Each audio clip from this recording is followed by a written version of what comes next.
Study channel पे। इस channel के माध्यम से आप देख रहे हैं निःशुल्क एनसीईआरटी सीरीज, जिसमें हम पॉलिटी की जो क्लास 7 की एनसीईआरटी है उसको हम कवर कर रहे हैं। इसके अंतर्गत आज हम देखने वाले हैं इसमें इकाई 3 में क्या लिंग, बोध और जेंडर, मतलब लिंग क्या है और जेंडर क्या है, इनके दोनों के बीचों का अंतर क्या है, इसके बारे में आज देखेंगे। जिसका ये चैप्टर नंबर 4 है। चैप्टर नंबर 4 का ये पार्ट फर्स्ट है। कौन सा पार्ट है ये? Part first. इसमें पार्ट फर्स्ट में है लड़के और लड़कियां के रूप में बड़ा होना, मतलब कि लड़के और लड़कियों का रूप में बड़ा होना। तो इसके बारे में आज हम देखने वाले हैं। तो आइए हम लड़के और लड़कियों के रूप में बड़ा होना, ये चैप्टर 4 है। इसके बारे में आज हम देखने वाले कि लड़के और लड़कियां क्या हैं। तो ये सभी तो इसमें हम स्टार्ट करते हैं कि लड़का या लड़कियां होना किसी की महत्वपूर्ण पहचान है। मतलब कि किसी के आप एग्जाम्पल के तौर पे समझ सकते हैं, किसी के घर में यदि लड़का लड़की होना दोनों के ही रूप में अधिक महत्वपूर्ण है। लड़के और लड़कियां दोनों को समान दर्जा मिलना चाहिए, उतना जितना कि लड़के को मिलता है उतना ही लड़की को भी मिलना चाहिए। और उसकी अस्मिता समाज के बीच बड़े होते, मतलब इस तरह से वह है, समाज जो समुदाय होता है उसी के बीच में वो बड़े होते हैं। और हमें सिखाता है कि लड़के और लड़कियों के बीच में किस तरह के व्यवहार को हम स्वीकार करना चाहिए, इनका योग होता है। तो इसके बारे में हम उन्हें क्या करना चाहिए और क्या नहीं करना चाहिए, कि उनको इसके बारे में क्या करना चाहिए और क्या नहीं करना चाहिए। तो यह प्राय सोचते हुए वो बच्चे लोग कैसे होते हैं, बड़े होते जाते हैं। और फिर ये सब की बातें जो जगह पर बिल्कुल एक सी होते हैं और फिर बिल्कुल एक सी है, परंतु यह किसी के सभी समाजों में, जैसे कि लड़के और लड़कियों के प्रति जैसा नज़रिया भी है, मतलब कि सभी समाज में लड़के और लड़कियों को किस तरह से वह है इस नज़रिया के रूप में देखा जा सकता है। इस पार्ट में हम प्रश्न का उत्तर जानने की कोशिश करेंगे कि यह जो पार्ट है, इस पार्ट में जो प्रश्न है उसको हम जानने की कोशिश करेंगे कि लड़के और लड़कियां को दी जाने वाली अलग अलग कौन सी भूमिका होनी चाहिए उनके भविष्य में, जैसे कि स्त्री और पुरुष की भूमिका क्या होनी चाहिए, जो जैसे हम इसको कैसे तैयार कर सकते हैं। तो इस पार्ट में हम इनको देखेंगे।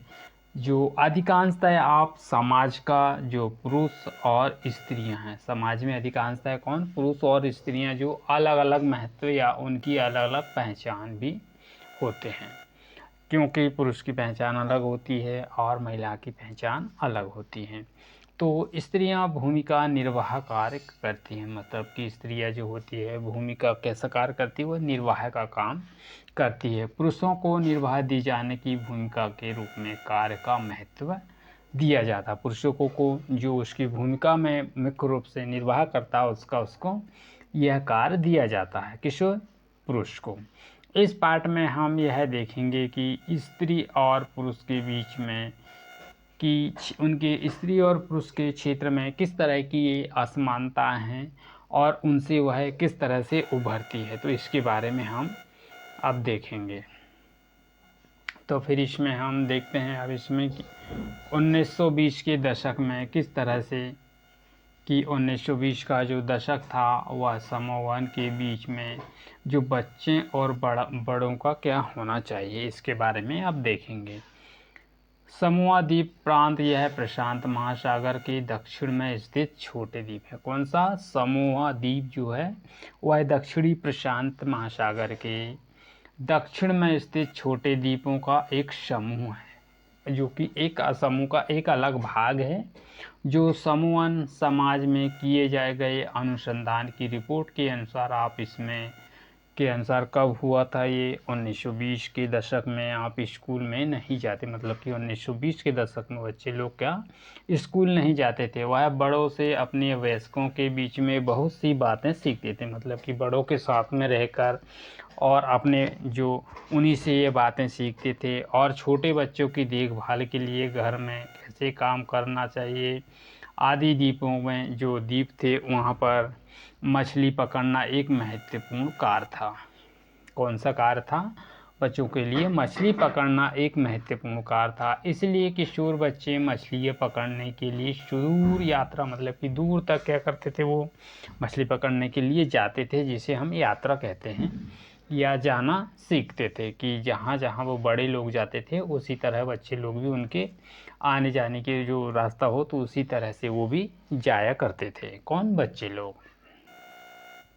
तो फिर इसमें हम छोटे बच्चे जैसे चलना शुरू करते हैं और माताएं बड़े उनकी देखभाल करती, मतलब कि बच्चा छोटा होता है तो जब वह चलना प्रारंभ करता है, जो माताएं होती हैं उनकी बहुत मदद करती है कि बच्चे को किस तरह से चलना चाहिए, और उनको थोड़ा सहारा देकर बच्चे को वह चलना धीरे धीरे करके वह चलना प्रारंभ करने लगता है। जैसे स्वयं 5 वर्ष के आसपास के उम्र के होते, जो बच्चे किस तरह के होते हैं, जो उनकी बच्चों की उम्र 5 वर्ष से 5 वर्ष के आसपास उनकी उम्र होती है, जिससे बच्चे लोग चलना प्रारंभ करते हैं। लेकिन जब कोई लड़का 9 वर्ष का हो जाता है तो बड़े लड़के के समूह में सम्मिलित हो जाता है। जैसे कि बच्चा जब 9 वर्ष का हो जाता है तो वह बड़े लड़के के रूप में वह सम्मिलित होने लगता है, कि उनके साथ खेलने लगता है, उनके साथ घूमने लगता है, और फिर वह काम सीखने जाता है, मछली पकड़ने, नारियल का पेड़ लगाने आदि तरह की। यह 13 से 14 साल के बच्चे की नहीं होती। छोटे बच्चे देखभाल और उनकी लोगों की मोटे तौर पर कार्य करते रहते हैं, लेकिन बार बार 13-14 वर्ष के बाद तो फिर इसमें हम उनके अधिक स्वतंत्र होते हैं। लगभग 14 वर्ष की उम्र तक के बच्चे मछली पकड़ने के लिए जाते हैं, बागानों में काम करते हैं और डालियाँ बुनना सीखना, और इस तरह से वह खाना पकाने का भी कार्य करते हैं रसोई घर में। और छोटे बड़े लड़कों को अधिकांशतः काम या लड़कियां उनकी मदद करती थी। जैसे कि आप इस समूह में देख सकते हैं कि बच्चे लोग किस तरह से अपना कार्य करते हैं। और फिर आप इसमें देखेंगे कि 1960 के दशक में मध्य प्रदेश में पुरुषों के रूप में बड़ा होना, मतलब कि 1960 में कब मध्य प्रदेश में पुरुषों के रूप में बड़ा होना। तो फिर इसमें हम देखेंगे कि निम्नलिखित आलेख में सन 1960 में मध्य प्रदेश में के एक छोटे से शहर के स्कूल में जाने के लिए उसका वर्णन किया गया है। कक्षा 6 में आने के बाद लड़के और लड़कियां अलग अलग स्कूलों में जाते। जैसे कि कक्षा 6 में जब लड़के लड़कियां जब वह 5वीं पास करते हैं तो वह जब नई कक्षा 6 में जाते हैं तो वह लड़के लड़कियां अलग अलग हो जाते हैं। लड़कियां स्कूल लड़के के रूप में स्कूल में बिल्कुल होते। लड़कियां स्कूल जाते हुए समूह बनाकर वह अपना जाना पसंद करती हैं। कौन? लड़कियां। दोस्तों, यदि आप चैनल में नए हो तो जो नीचे लाल बेल आई बटन दिख रहा है उसको प्रेस कर दीजिएगा, जिससे कि आने वाली वीडियो की नोटिफिकेशन आपको मिल जाए। तो फिर चलते हैं फिर अगले तौर पे कि हम देखते हैं अब बच्चे लोग किस तरह से स्कूल जाना, उनका अलग अलग ढंग से बागानों में जो आंगन है, आंगन में किस तरह से वह है जाते हैं, और वहाँ पर बाहरी दुनिया को बिल्कुल अलग ही रहे स्कूल की सुरक्षा खेलती। मतलब कि बाहरी दुनिया में जब बच्चे लोग जाते हैं तो वह अलग ही तरह का उनका माहौल रहता है। लड़के और स्कूल ऐसा आंगन नहीं होता, मतलब कि लड़कों के लिए स्कूल का एक ऐसा आंगन नहीं होता। फिर खेलने के लिए एक यानी कि मैदान, एक बड़ा स्कूल खुला स्थान है जो कि स्कूल से लगा था। और हर शाम के बाद लड़के लड़कियां, सैकड़ों लड़कियां भीड़ में सक्रिय जो गलियां हैं वहां से जाते थे खेलने के लिए, और सड़कों पर की जाती थी। लड़कियां बड़ी गंभीर दिखती थी और बाद में अलग अलग हो जाती, मतलब लड़कियां जो थी वह बहुत ही गंभीर दिखती थी, जो सड़कों पर अनेक कामों के लिए उपयोगी कार्य करते हैं, जैसे कि खड़े खड़े खड़े खाली समय बिताने के लिए आने की दौड़ने और खेलने के लिए, जैसे कि साइकिल चलाने के लिए और करतारों को आजमाने के लिए। और फिर लड़कियां के लिए गली सीधे घर पहुंचने के एक माध्यम होता था, मतलब कि लड़कियां को सीधे तौर पर वह गली से जाने के लिए उनका एक माध्यम होता था, जिससे कि वह सीधे तौर पर घर पहुंच सके। लड़कियां हमेशा कैसे जाती थी, वह समूह में, मतलब कि 5, 2, 4, 5 लड़कियां एक साथ ही समूह में जाया करती थी। फिर शायद उनके मन में यह डर रहता था कि कोई उन्हें छेड़ कर हमला ना कर दे, मतलब बच्चियों को यह डर रहता था जिसकी वजह से वह समूह में जाते थे कि उन्हें कोई परेशान ना करे या छेड़े नहीं।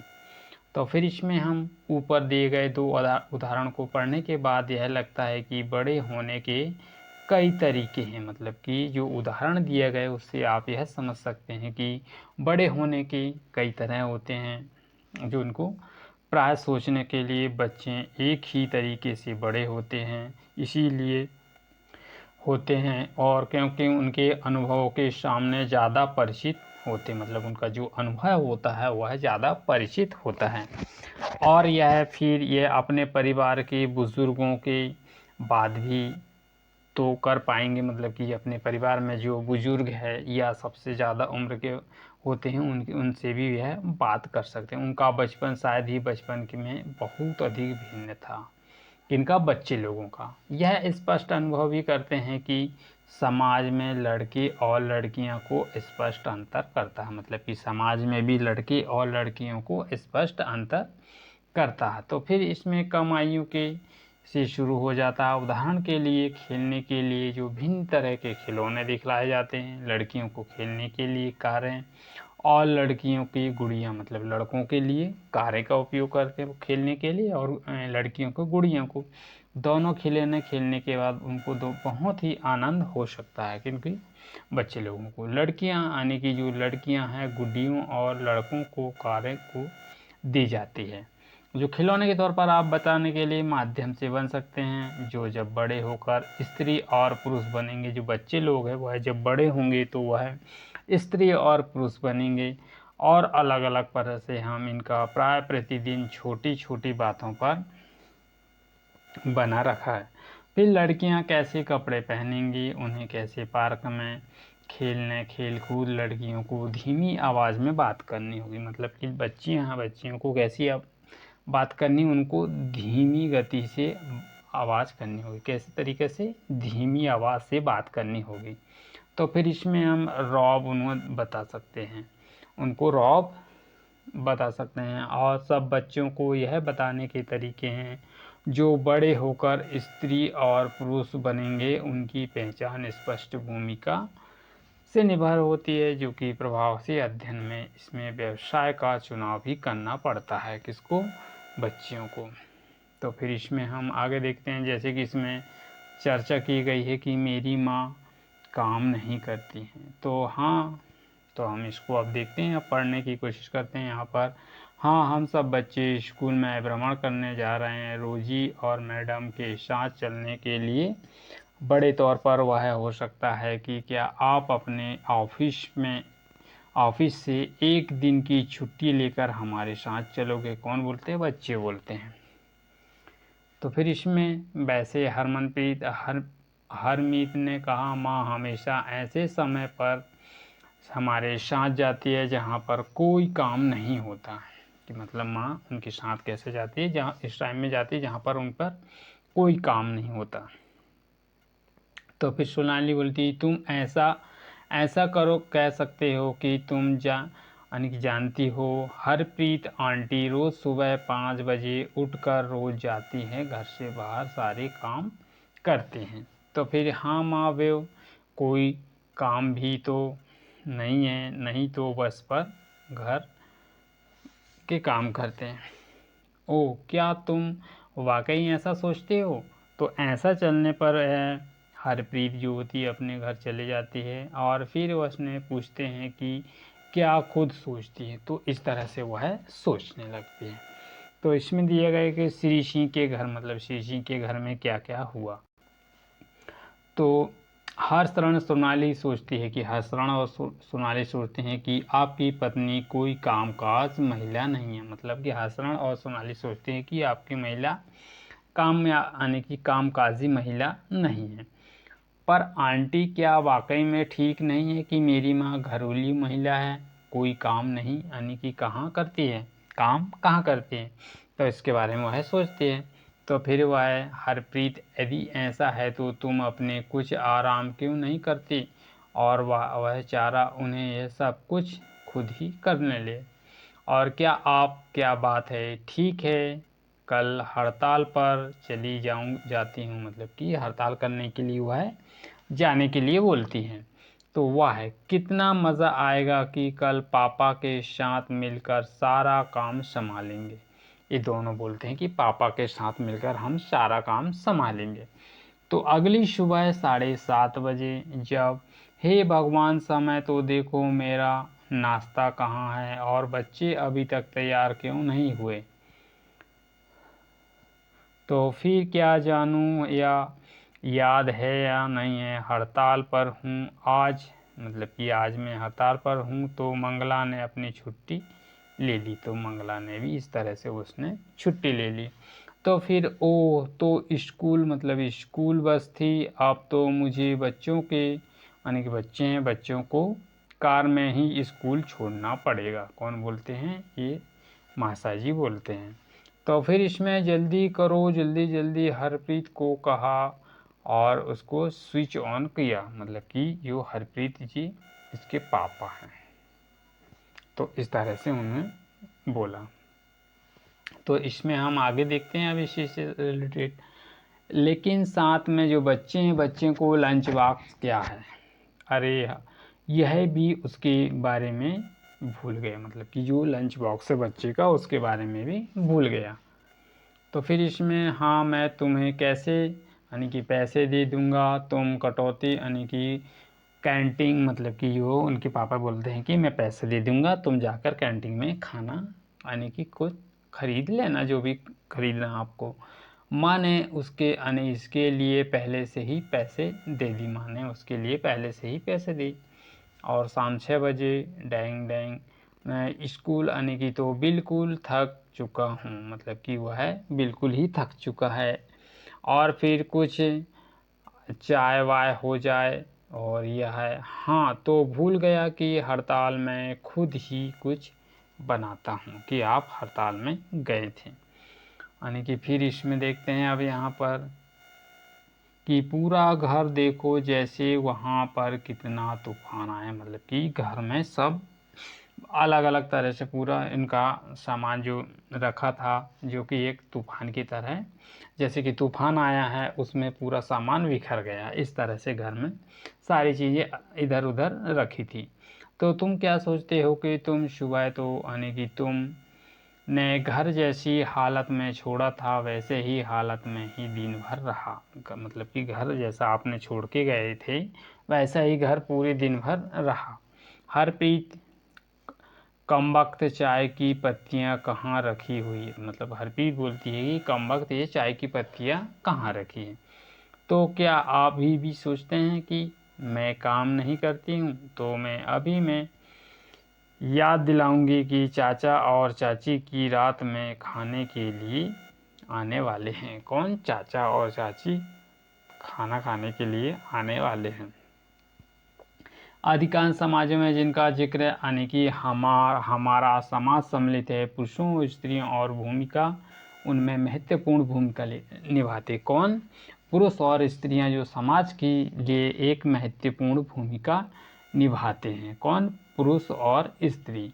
तो फिर इसमें समान नहीं है, जो कि पुरुष और स्त्रियां की हैसियत अलग है। पुरुष और है स्त्री की हैसियत अलग नहीं होती है। तो आओ देखें कि पुरुष और स्त्रियां की किस तरह से अपने काम में असमानता का काम करती हैं। आप देखेंगे कि घरेलू काम का मूल्य, मतलब कि घरेलू काम में किस तरह से मूल्य है।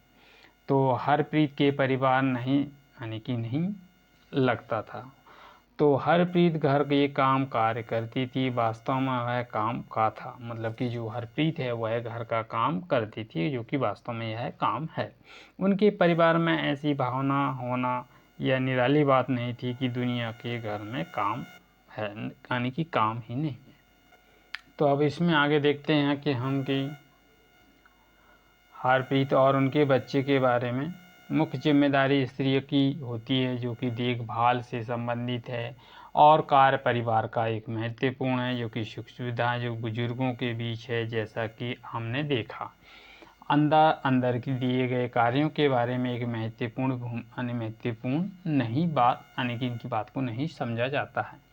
जैसा कि हम इसमें 2 स्त्रियां को स्वाभाविक कार्य हैं, इसलिए उनके पैसे की कोई ज़रूरत, मतलब कि स्त्री हैं जो घर के सारा काम करती है, उन्हें पैसे की कोई ज़रूरत नहीं होती। समाज के कार्यों में अधिक महत्व नहीं होता इस तरह से।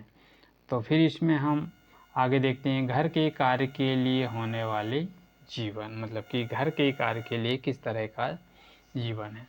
तो उपयुक्त कहानी केवल हरप्रीत की माँ की नहीं है, जो कि घर में नहीं होती है, काफ़ी सारा काम मंगला भी करती है, मतलब कि हरप्रीत के घर में जो कार्य होता है उस कार्य को सारा काम भी कौन करती है, मंगला, जो कि उनके घर में काम करने वाली है।